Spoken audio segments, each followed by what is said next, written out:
series in parallel, this is something which we have already studied in our lower standards, ठीक है. लेकिन जो circuit diagram का जो लेवल होता था, इट वाज क्वाइट इजी, छोटा छोटा लेवल होता था, एकदम आसानी से हम लोग टैकल कर पाते थे. बट अभी वो लेवल थोड़ा एनहांस करने जा रहे हैं हम लोग, थोड़ा सा सुपीरियर करने जा रहे हैं. चलो, तो व्हेनेवर वी से सीरीज कॉम्बिनेशन है रेजिस्टेंस का, मतलब क्या होता है कि रेजिस्टेंस को हमने एंड टू एंड कनेक्ट करके रखा रहता है गाइस, एंड टू एंड. ठीक है, अभी ये जो एंड टू एंड कनेक्शन है, ये एंड टू एंड कनेक्शन में इनमें से करंट सेम गुजरता है. तो सीरीज में एक बहुत ही इंपॉर्टेंट फैक्टर है कि भाई सीरीज में current I is same, on the other end ये जो वोल्टेज है, voltage, this voltage gets divided. Getting it? Current I same होता है, on the other end voltage जो है, दैट वोल्टेज गेट्स डिवाइडेड. तो यहाँ पे आप देखेंगे जो मेन सेल है उसमें से जो करंट निकल रहा है आई, देखिए वही करंट आई R1 से गुजर रहा है, वही R2 से गुजर रहा है और वही R3 से गुजर रहा है. समझा?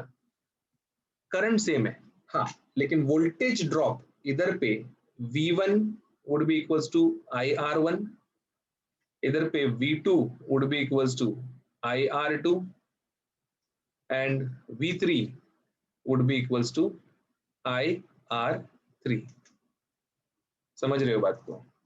वोल्टेज डिवाइड हो जाएगा तो टोटल वोल्टेज क्या रहेगा भाई साहब, यहाँ पे टोटल वोल्टेज रहेगा V1 plus V2 plus V3. Getting it? तो V1 plus V2 plus V3 को अगर हम ऐड करेंगे तो हमारा रेजिस्टेंस का फॉर्मूला जो मिलता है that is RS is equals to R1 plus R2 plus R3. तो ये हमारा रेजिस्टेंस का बेसिक फॉर्मूला है. 5 रेजिस्टेंस रहते हैं तो R1 plus R2 plus R3 plus R4. Getting it? अब इसमें केस ऐसा है कि if all the resistors are same, if all resistors are same, मतलब सबका सेम वैल्यू है, आर ही वैल्यू है हर एक का, तो इधर पे क्या आएगा, आर एस का वैल्यू क्या आएगा, आर एस मतलब series equivalent, R plus R plus R आएगा. ठीक है, आर रेजिस्टेंस रहता तो क्या आता था, 4R आता था, 10 रहता तो 10R आता था. ऐसे n आइडेंटिकल रेजिस्टर्स लगे हुए रहेंगे तो इट वुड बी NR. तो सीरीज में जब रेजिस्टेंस होएगा तो it would be NR. Already हमको पता है करके थोड़ा सा एक क्विक लेवल पे लिया, but this thing is something quite new. If n identical resistors are connected in series, the resultant would be nothing but n times of R, where n is number of resistors, R is the magnitude of that resistor. एक screenshot लेके रखो इसका series combination का.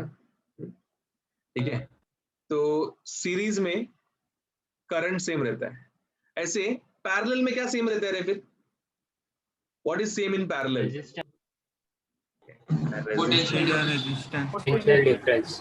Potential same रहेगा ना. Getting it? अभी जिनको ये नहीं समझ, आई कैन अंडरस्टैंड, काफी लोग को बहुत कंफ्यूजन होता है कि अरे सीरीज में क्या सेम है, अरे पैरेलल में क्या सेम है. तो जो हमारी एथलीट है ना, इंडिया की जो एथलीट है जो बैडमिंटन खेलती है, क्या नाम है उसका, फीमेल एथलीट है, हाँ, PV सिंधु. ओके, तो ये नाम में फिजिक्स छुपा हुआ है इधर. ठीक है, पैरेलल में वोल्टेज, सीरीज में करंट सेम रहता है. Getting it? पैरेलल में वोल्टेज एंड सीरीज में करंट, PV सिंधु, याद रखने का ये हमेशा. ठीक है, तो पैरेलल में वोल्टेज सेम रहने वाला है, तो अगर पैरेलल में वोल्टेज सेम रहेगा तो कौन डिवाइड होएगा, करंट डिवाइड होएगा. ठीक है, ये तो हमने देख लिया ये वाला पार्ट. तो पैरेलल किसको कहेंगे, जब एक ही टर्मिनल के अबाउट में मल्टीपल रेजिस्टर्स कनेक्टेड रहेंगे. आप देखेंगे यहाँ पे कॉमन टर्मिनल है, इसके ही साथ में R1 लगाया, इसमें ही R2 लगाया, इसमें ही R3 लगाया. ऐसा जब होता है, सीरीज मतलब क्या बोला था मैंने, एंड टू एंड कनेक्टेड रहेगा, एडजेसेंट एंड के साथ में कनेक्टेड रहेगा. पैरेलल मतलब एक ही कॉमन, दो ही पॉइंट रहेगा, उसी पॉइंट के ऊपर दर लगाते जाएंगे लोग. समझा? तो that is what is parallel combination is. तो पैरेलल में वोल्टेज तुम्हारा सेम रहेगा. जैसे कि यहाँ पे वोल्टेज V है तो इधर पे भी वोल्टेज V रहेगा, इधर पे भी वोल्टेज V रहेगा और इधर पे भी वोल्टेज V रहेगा. ठीक है, थ्रू आउट सेम रहेगा क्योंकि यही टर्मिनल इधर से भी कनेक्टेड है. देन इधर पे क्या डिवाइड होता है भाई साहब, इधर पे करंट डिवाइड होता है. अगर टोटल करंट I था तो भाई साहब यहाँ पे I1 यहाँ पे I2 और यहाँ पे I3 निकलता है, समझा? तो अगर तुमको I1 पता लगाने का है तो I1 would be nothing but it would be V by R1, I2 पता लगाना है तो I2 would be V by R2, I3 पता लगाना है तो I3 would be V by R3, I पता लगाना है तो I would be V by RP, that is a total resistance, ठीक है? एंड टोटल रेजिस्टेंस पैरेलल में कैसे कैलकुलेट करते हैं? आई होप तुम भूले नहीं रहोगे अभी तक वो फॉर्मूला, रेसिप्रोकल का रेसिप्रोकल का addition which is 1 upon RP is nothing but equals to 1 upon R1 plus 1 upon R2 plus 1 upon R3, okay? तो ऐसे जितने फॉर्मूलेज रहेंगे उसका रेसिप्रोकल को ऐड करने का. There exist a special case that if two resistors are there, getting it? If there are two resistors, okay, so for two resistors you can say 1 upon RP would be equals to 1 upon R1 plus 1 upon R2. If I cross multiply this, ये क्या हो जाएगा? R2 plus R1 upon R1 dot R2, and if I take invert endo, मुझे मिलेगा it is equals to R1 dot R2 upon R1 plus R2. I hope इतना imagination काम कर रहा है आप सबका, getting it? ये RP is equal to yes sir R1 dot R2 upon R. इसको बाहर कैसे करते हैं, इसको हम लोग याद कैसे रखते हैं? तो भाई साहब इसको याद रखने का तरीका है कि the net resistance in parallel is nothing but equals to product of 2 upon addition of 2, समझा? RP is equals to product of 2 upon addition of 2, ऐसे याद रखता है मैं तो भाई, ऐसा R1 dot R2 upon product of 2, दो रेजिस्टर्स है उनका प्रोडक्ट अपॉन उनका एडिशन, प्लस इसमें भी वो वाला केस अपना मल्टीपल वाला, for n identical resistors, for n identical resistors resistance in parallel would be R by n, ठीक है? सीरीज में क्या था? NR था, पैरेलल में क्या रहेगा? R by n रहेगा, ठीक है? तो वो सीरीज का जानकारी था, ये पैरेलल का जानकारी है, स्क्रीनशॉट ले लेने का और मस्त. हाँ बोलना, क्या बोल रहा है? सर सीरीज का वो स्लाइड दिखाना, एक डाउट पूछने का. एक सेकेंड, ये सबका स्क्रीनशॉट ले लिया भैया सबने? हाँ चलो, यस सर यस सर. बोलना बोलना कौन सा डाउट पूछने का? सर हम लोग ने पोटेंशियल ड्रॉप को क्यों नहीं सबट्रैक्ट किया सर? सबट्रैक्ट? अरे पोटेंशियल डिफरेंस इज ऑलवेज, नाम ही उसका वही है ना, पोटेंशियल डिफरेंस. तो सर अगर दो वोल्टेज दो एंड पे लगे तो दो मिडिल वाली इस पे हम लोग को नेगेटिव सबट्रैक्ट करके निकालने का है क्या अभी क्वेश्चन में आएगा तो? हाँ, अगर आपका दो पोटेंशियल है ना तो करंट जहां से जा रहा है वो हायर पोटेंशियल लेने का और जहां पे जा रहे हैं वो lower, because current always flows from higher to lower ना.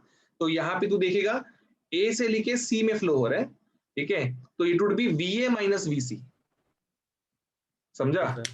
फिर यहाँ पे सी से लेके डी में जा रहे हैं, it would be VC minus VD, फिर ये VD माइनस VB रहेगा. I hope you getting it. तो ये हो गया अपना so called series and parallel वाली बातें. हाँ, अब चलो ये तो अपने को समझ में आ गया, स्क्रीनशॉट लिया ना तुमने इसका. अब एक बहुत ही जबरदस्त शॉर्टकट टेक्निक है रे, ठीक है? थोड़ा आगे जाके देता हूँ, सम्स में देता हूँ मैं तुमको, इधर नहीं सम्स में देता हूँ. अब स्पेशल केस भी डन हो गया है हमारा. एक कैटेगरी का क्वेश्चन आता है कि what if a particular resistors, let's say n resistors are connected in series and suddenly those n resistors are connected in parallel now, तो what would be the resistance? तो वो पूरा कैलकुलेट करते बैठने से अच्छा हमारे पास एक टेक्निक है. ये देखिए क्या टेक्निक है, जरा देखो भाई साहब यहाँ पे. तो जब सीरीज में कनेक्टेड था तो RS was nothing but n times of R. अब उसको खोल के पैरेलल कर दिया तो RP would be nothing but R by N. इन दोनों को डिवाइड करो भाई साहब, क्या नजर आएगा? RS upon RP, RS upon RP would be equals to NR upon R by N. तो ये R और ये R कट हो गया, N ऊपर जाएगा, RS upon RP is equals to n square मिलेगा and therefore RS is n square times of RP और RP is RS upon n square. ऐसे हम लोग फॉर्मूला याद रख सकते हैं। मतलब 10 रेजिस्टर सीरीज में कनेक्टेड थे, उनका कुछ कुछ so and so RS value था, उनको RP में कनेक्ट किया तो क्या वैल्यू आएगा वो भी निकाल सकते हैं। अगर 10 रेजिस्टर्स पैरेलल में कनेक्टेड थे, उनको निकाल के डिसेंबल करके सीरीज में असेंबल किया तो क्या आएगा वो भी निकाल सकते हैं। तो एक बहुत ही जबरदस्त शॉर्टकट टेक्निक है ये, याद रखोगे तो लाइफ सॉर्टेड हो जाएगा। स्क्रीनशॉट लेके रखो। क्वेश्चन में बोला है कि find the equivalent resistance between points A and B in the circuit given below। तो ये A है पॉइंट और ये पॉइंट B है। तो it's like a nested loop, it looks like a nested loop, loop के अंदर लूप, उसके अंदर लूप, ऐसे। तो ऐसे जगह पे डायरेक्ट रिलेशन कहाँ मिलता है ये देखने का। अब डायरेक्ट रिलेशन मतलब क्या, ऐसे कौन से दो रेजिस्टर्स जिसमें से सेम करंट जा रहे हैं ताकि उसको हम सीरीज बोल पाए, गेटिंग इट। या ऐसे कौन से दो रेजिस्टर्स है जो दोनों सेम टर्मिनल से कनेक्टेड है ताकि उसको हम पैरेलल बोल पाए। ये हमारा नजर ढूंढता है हमेशा, और ढूंढते ढूंढते मेरी नजर इन दोनों पे पड़ी, इन दोनों पे 10 और 2.5 पे। What do you think guys, ये कैसे कनेक्टेड है? How are they connected? Connected in parallel. क्यों? क्योंकि इनका दोनों कनेक्शन का पॉइंट, देखना ये जो पॉइंट है, ये जो रेजिस्टर 10 ओम जिस दो पॉइंट के बीच में लगा है, ये हिरवा कलर का रेजिस्टर भी उसी दो पॉइंट के बीच में लगा हुआ है, गेटिंग इट। ये भी उन्हीं दो पॉइंट्स में कनेक्टेड है, तो ये पक्का पैरेलल है, ठीक है। तो पैरेलल में दो रेजिस्टर्स कैसे सॉल्व करना सिखाया तुमको मैंने। How do we solve parallel वाले चीज? प्रोडक्ट ऑफ टू, नहीं नहीं वो भूल जा, रेसिप्रोकल भूल जा, बहुत लंबा चौड़ा मेथड है रेसिप्रोकल वाला। डायरेक्ट डायरेक्ट कैसे करने का उसको? It is product of two upon addition of two. तो प्रोडक्ट ऑफ टू मतलब 10 इंटू 2.5 अपॉन 10 प्लस 12.5 2.5, तो ये हो जाएगा ऊपर 25 अपॉन 12.5 विच इज 2 ओम। समझा सब Yes, कुछ? sir. चलो, ये फाइंड RAB, इसका स्क्रीनशॉट लो, ये तुम्हारा पहला स्क्रीनशॉट है, फर्स्ट स्क्रीनशॉट। हाँ, फर्स्ट स्क्रीनशॉट क्वेश्चन के साथ। अब अभी मैं डायग्राम में मॉडिफिकेशन कर रहा हूँ, इसलिए तुमको मैं मल्टीपल स्क्रीनशॉट लेने लग रहा हूँ ताकि तुम्हारा भी सर्किट डायग्राम बनते जाए। अगर ये बोर्ड एग्जाम में क्वेश्चन आता है तो हमको हर एक स्टेप ड्रॉ करके दिखाना है। एंट्रेंस में आता है तो एंट्रेंस में तो किसी को तुम्हारे सोल्यूशन की पड़ी ही नहीं है ना भाई, तुम तुम्हारी मर्जी के मालिक हो, जो तुमको करना है तुम कर सकते हो, गेटिंग इट। बट बोर्ड्स में आया तो सिस्टमैटिकली करने हैं, और एंट्रेंस में शॉर्टकट मार सकते हैं, स्किप कर सकते हैं स्टेप्स को, बट डायग्राम तो बनाना पड़ता है, ठीक है, वरना वो खुद ही धोखा होता है हमारे साथ, ठीक है। तो ये हमारा ऐसा जो दिख रहा था 10 एंड 2.5 वो अभी दिखेगा कुछ इस तरीके से। अब what else can we spot now? We can spot कि भाई ये देखो इधर पे ये 2 और ये 10, how are they connected guys? Series. हाँ, कोई बच्चा कोई तो ना पैरेलल बोला, ठीक है, शर्म आता रहेगा उसको अभी, ठीक है, कोई बात नहीं बेटा, ध्यान से देख, ध्यान से। करंट सेम जाएगा ना रे, इसमें से करंट सेम जाएगा, बाजू एडजेसेंट कनेक्टेड है, तो ये सीरीज है। तो सीरीज में क्या डायरेक्ट ऐड होता है ना भैया, सीरीज में कोई ऐसा तकलीफ नहीं होता, अपने को सीधा ऐड करते हैं हम लोग। 10 प्लस 2 कितना होएगा? 10 plus 2 12 it will be 12। Okay, so ये तुम्हारा 12 जो है, ये 10 और 2 12 बन जाएगा ऐसे, ठीक है। चलो स्क्रीनशॉट मारो भाई साहब इसका, एक स्क्रीनशॉट नंबर 2।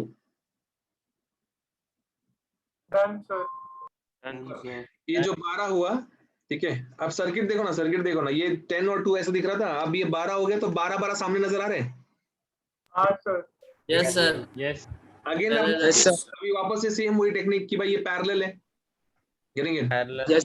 तो पैरेलल तो क्या होएगा? 12 into 12 upon 12 plus 12 which would be nothing but 6।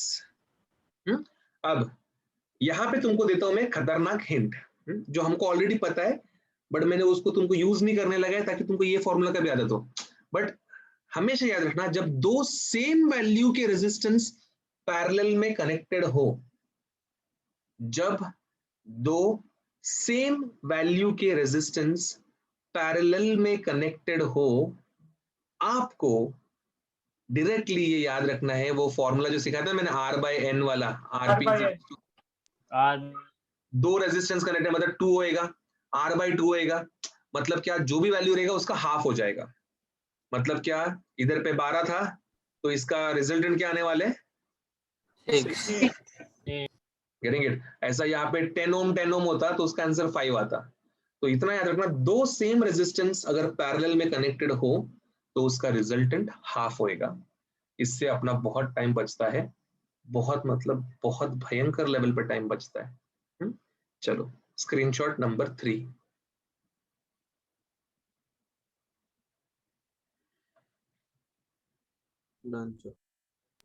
Now this 12 merges and becomes 6।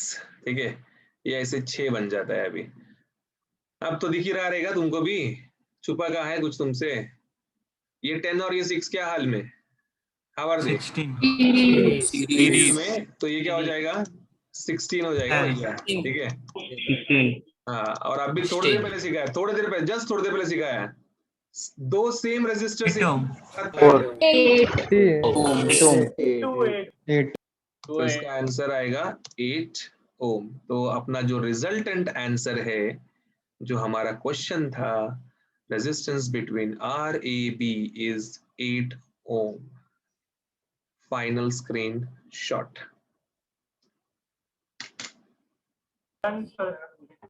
समझ में आया? Yes, sir. ठीक है, तो ये कुछ ऐसे सिचुएशंस हैं जो आपको बहुत ही ज्यादा अच्छे से आने चाहिए, क्योंकि इसके ऊपर के क्वेश्चंस अगर तुम बहुत सही तरीके से निपटा पाते हो तो तुम बहुत सारे क्वेश्चंस इजीली सॉल्व कर पाओगे। और ये जैसा अप्रोच था ना, जैसे बड़ा से छोटा छोटा छोटा छोटा, मतलब हम लोग ये इसको बोलते हैं रिडक्शन मेथड, जहाँ पे एक बहुत बड़े सर्किट को हम लोग छोटा छोटा करके, दैट इज रिड्यूस करते करते लेके आते हैं। अब यहाँ पे कुछ चीजों का हमको ख्याल रखना है। Getting it? कैसे चीजों का ख्याल रखना है, लेट मी टेल यू। आपको मैंने short circuit and open circuit वाला कॉन्सेप्ट सिखाया था। तो अगर ऐसा कोई सेल लगा हुआ रहेगा, ठीक है, ये बहुत खतरनाक बात बता रहा हूँ मैं तुमको अभी। ऐसा कोई सेल लगा हुआ है, ठीक है, जिसका कुछ तो वोल्टेज, लेट्स से 12 वोल्टेज है उसका, ठीक है, एंड ऐसे एक रेजिस्टेंस कनेक्टेड है, फिर इधर से ऐसे एक रेजिस्टेंस कनेक्टेड है, और ऐसे एक ऐसे कनेक्टेड है इस तरीके से, और ये ऐसे यहाँ से कनेक्टेड है। ये 10 ओम है और ये 12 ओम है। तो इसका क्या आंसर आएगा गाइस, रिजल्टेंट? इसका रिजल्टेंट इक्विवेलेंट जो है रेजिस्टेंस का, इट वुड बी 10 ओम। अरे तुम बोलोगे सर ऐसे कैसे डायरेक्टली 10 ओम बोल दिया? तो भाई याद करो, तुमको मैंने सिखाया था, यस, ये यहाँ से करंट फ्लो होएगा 10, इधर आने के बाद करंट के पास दो रास्ते रहेंगे, एक 12 ओम के से गुजरो या फिर एक शॉर्ट सर्किट से गुजरो, क्योंकि दोनों रास्ता उसको यही पॉइंट पे लेके जाने वाला है। तो करंट वुड नेवर प्रेफर 12 ओम। तो तुम्हारा 12 ओम होते हुए भी इट वुड बिकम रिडंडेंट। ठीक है, इट वुड बिकम रिडंडेंट, मतलब क्या, वो होते हुए भी नहीं रहेगा, तो उसको इग्नोर कर देने का। Getting it?